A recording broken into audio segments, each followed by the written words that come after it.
In the name of Allah, the Supreme Sustainer of the Universe, the Creator, the One, the Oracle, the Creator of Holy Prophet and His Holy Family, who is the nearest of Al-Mu'ta. I am Sayyid Chair Wasify. Today I am going to discuss with you SQR3. There is a method about to read. SQ3R या R3 approach helps to understand and comprehend the text in an easy and durable way. किसी भी text को, किसी भी चीज़ को समझने के लिए ये एक आसान सा तरीका है जिससे आप आसानी के साथ जो है सीख सकते हैं या पढ़ सकते हैं या किसी चीज़ को जो है मेमोराइज कर सकते हैं. It is a step-by-step understanding which helps the reader to have all his questions and answers.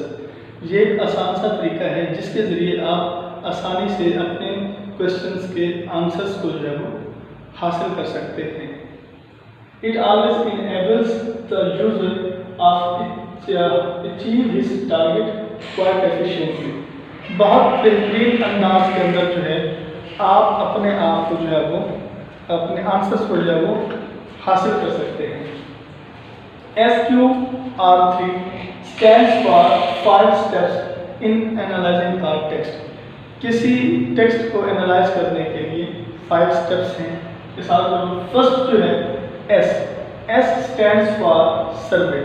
जब आप किसी चीज़ का जो सर्वे करना चाहते हो. Q stands for questions. Questions होते हैं, क्यूरीज होती हैं. 3RS stands for 1 reading, second is recite and third is review. So survey, get an overview, facilitate recall of what you know about. मतलब आप किस चीज़ के बारे में जानना चाह रहे हैं तो आप उसके लिए पहले क्या करते हैं, सर्वे करते हैं. The topic, note the new vocabulary. आप जो है न्यू वोकैबुलरी को जो है वो नोट करते हैं कि इसके अंदर जो है क्या नई चीज़ जो है वो लिखी हुई है. आप रिव्यू करते हो, आप पढ़ने से पहले जो है उस चीज़ को देखते हो कि ये किस चीज़ के मुतालिक है. आफ्टर चैप्टर हेडिंग्स, आप उस चैप्टर की हेडिंग्स के बारे में बात करते हो कि ये किस चीज़ के मुतालिक है. जैसे मैंने आपको पिछली वीडियोस के अंदर बताया है कि आपने जो है स्किमिंग स्कैनिंग करते हुए आपने जो है उस टॉपिक के या आर्टिकल के हेडिंग को देखना है या बाद में आपने उस चीज़ को समझना है. पिक्चर्स और डायग्राम. अब जो पिक्चर है या डायग्राम को आपने एक्सप्लेन करना है, फिर आपको वहाँ पे देखना है. Chapter summaries, bold face. किसी चैप्टर की समरी है या बोल्ड फेस है, ये मैंने आपको पिछली वीडियोस के अंदर भी बताया कि बोल्ड करके कोई चीज़ लिखी हुई है. वोकैबुलरी वर्ड्स जो हैं जो मुश्किल हैं जिनको आपको समझ नहीं आ रही, आप उनकी डिक्शनरी से जो है वो आप उनके मीनिंग्स को नहीं सकते. The reader would survey the whole before trying to understand the parts for the good survey. एक रीडर को जब वो समझना चाहिए, सर्वे करना चाहिए वो किस चीज़ के ऊपर जो बात कर रहा है और किस चीज़ को जो वो पढ़ के एक्सप्लेन करना चाह रहा है. Follow these steps. अब इसके स्टेप को आपने किस तरह से फॉलो करना है मैं अगर उसको एक्सप्लेन कर देता हूँ. Survey should start with the title page. Survey का जो स्टार्ट है उसका एक टाइटल पेज होना चाहिए. उसका सर्वे द प्रीफेस, उसका एक प्रीफेस हो, दिबाचा आपने लिखा हो कि ये किस चीज़ के मुताबिक ये किसके नाम है. सर्वे the table of contents.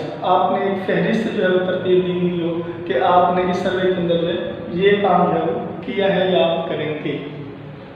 Complete reading of the text. आपको एक कंप्लीट रीडिंग करनी चाहिए टेक्स्ट की. सर्वे, सर्वेइंग अ बुक. अगर आप किसी बुक का सर्वे कर रहे हैं तो आप किस अंदाज में करेंगे. टाइटल पेज आप उसका देखेंगे कि टाइटल पेज क्या है. प्रीफेस के अंदर, दिबाचे के अंदर क्या लिखा हुआ है. टेबल ऑफ कंटेंट्स क्या है, फहरिस्त के अंदर क्या क्या चीज़ जो है वो शामिल है. Leaf through the book. और जो उस किताब के जो है वो पेजेस हैं आप उनको देखेंगे. Surveying a chapter. जब आप किसी चैप्टर का सर्वे कर रहे हो, फर्स्ट लास्ट पैराग्राफ. आप पहले पैराग्राफ को पढ़ेंगे, आप लास्ट पैराग्राफ को भी पढ़ेंगे. पैराग्राफ राइटिंग के अंदर जैसे है कि अगर आपने कोई आइडिया लेना है, जैसे स्किमिंग स्कैनिंग करते हुए आपने पैराग्राफ की पहली लाइन को भी पढ़ना है, पहले पैराग्राफ की लाइन को पढ़ना है, फिर आपने ऐसे ही हर पैराग्राफ की एक लाइन को, सेंटेंस को पढ़ना और फिर आपने कंक्लूजन को पढ़ लें ताकि आपको आइडिया हो सके कि आप क्या बात कर रहे हैं. समरीज को आप पढ़ लें. जब आप किसी चैप्टर के बारे में पढ़ना चाह रहे हैं तो समरीज को पढ़ लें, उसकी समरी को पढ़ लें कि ये किस चीज़ के मुतालिक है. एंड लास्ट में जो हेडिंग्स है, आपको हेडिंग्स जो है आइडिया दे सकती हैं। Okay, the next thing I just want to discuss with you is questions. Q stands for question. Questions are great motivators for learning because they give the readers senses. एक question जो है वो सीखने वाले के लिए, पढ़ने वाले के लिए जो बहुत ज़रूरी होता है, जिससे इंसान जो बहुत कुछ सीख सकता है। Of purpose and keep him on an alert. और एक क्वेश्चन जो है उसको अलर्ट रखता है, जिससे वो बहुत कुछ सीख सकता है। क्वेश्चन करते हैं जब, तो आपको उसका आंसर दिया जाता है। अगर आप अपने जहन के अंदर क्वेश्चंस को रखते हैं और आप उन क्वेश्चंस के आंसर्स को ढूंढने की कोशिश करते रहते हैं और आप अगर किसी से नहीं पूछते तो फिर आपके लिए वो मसाइल का बायस बनते हैं। सो क्वेश्चंस जब आप करेंगे तो आपको आइडिया हो जाएगा कि आप क्या चीज़ सीखना चाहते हैं और क्या चीज़ आपको जो है वो मिल रही है।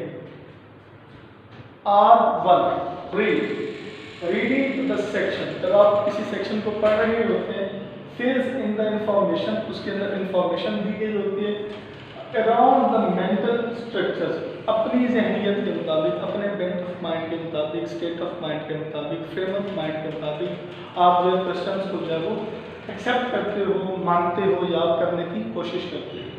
You have been building by serving the chapter and the developing questions about the section. जब आप किसी सेक्शन को पढ़ रहे होते हैं तो उसके मुताबिक आपके जहन के अंदर कुछ सवालात जो हैं वो जन्म लेते हैं। उन सवालात के जवाबात के लिए फिर आप जो है वो स्टडीज करते हैं। Read one section at a time. I do apology. Read one section at a time. एक सेक्शन को, एक हिस्से को जो है वो आप एक मरतबा पढ़ें। Add more questions if necessary, और क्वेश्चंस को जो है वो पैदा करें, अपने जहन में लें अगर ज़रूरत है तो। अगर ज़रूरत नहीं है उन क्वेश्चंस की तो आप उनको जो है वो छोड़ दें।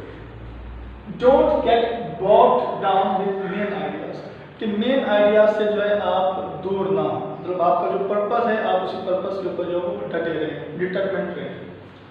R2 recite. Reciting material as you go to retrain your mind to concentrate and learn as it reads, कि आपने जो है वो पढ़ने के लिए जो है वो इस चीज़ का आइडिया लेना होता है कि आप किस चीज़ को जो है वो एक्सेप्ट कर रहे हैं, वो आपका माइंड जो इस चीज़ के ऊपर कंसंट्रेट कर भी रहा है या नहीं।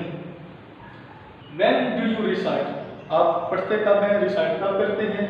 How do you recite? और आप कैसे रिसाइट करते हैं, कब आपको रिसाइट करना पड़ता है और कैसे जो है आपको रिसाइट करना पड़ता है। What if you can't recall the answer? और उसके बाद भी अगर आप उन आंसर्स के जवाब को हासिल करने में नाकाम रहते हैं, for your question, अपने क्वेश्चंस के बावजूद read the section or the part of the section that has to do with the questions। फिर आप उस सेक्शंस को पढ़ें, उन हिस्सों को पढ़ें जो उन सेक्शंस का जो है वो हिस्सा है जहाँ से आपको जवाबात आपके सवालात के मिल सकते हैं। R3 review. Refine our mental organization. अपने माइंड की जो आपकी अप्रोच है उसको रिफाइन करें, उसको दोबारा से जो है आप थोड़ा सा रिलैक्स रहें, रिलैक्स होने के बाद जो दोबारा से उस चीज़ के ऊपर काम करें जिससे आपको कुछ आइडिया मिल सके। Begin to build memory. अपने जहन के ऊपर जो है वो जोर दें। जैसे कहते हैं मिजाह के तौर पर अगर मैं आपसे बात करूँ तो आप बादाम खाएं, ठीक है जी। वो कहते हैं कि आजकल बादाम खाने से अकल नहीं आती, धोखे खाने से अकल आती है। सो बादाम भी खाएं और धोखे भी खाएं अगर आपने कुछ सीखना है तो। सो ये मिजाह की बात है, लेकिन अगर आप इस चीज़ को एक्सेप्ट करना चाहें तो फिर आप इसको एक्सेप्ट कर सकते हैं in according to the situation. How do you review. आप रिव्यू कैसे करते हो। The survey question read and recite steps. के रिव्यू किस तरह से होता है कि आप एक सर्वे करते हो पहले, जैसे मैं आपको पहले बता चुका हूँ। क्वेश्चंस आपके सवालात आपके जहन के अंदर भरते हैं, पढ़ते हैं, उस चीज़ को रिसाइट करते हैं स्टेप्स के साथ। अच्छा जी, जो वर्ड रिसाइट है स्पेसिफिकली जो हम यूज़ करते हैं मुस्लिम्स जो हैं वो कुरान पाक की रिसाइटेशन के लिए, कुरान पाक की तिलावत के लिए भी करते हैं। What if some of the answers have been forgotten? अगर आपको किसी सवाल का जो है जवाब जो है अगर भूल जाता है तो फिर आपको क्या करना पड़ता है, रिफ्रेश योर मेमोरी, अपनी मेमोरी को जो रिफ्रेश करें। वही बात है कि अगर आप किसी टेंशन का शिकार है, किसी एग्जास्पिरेशन का शिकार है। अच्छा, इंग्लिश का एक वर्ड है जेडेड।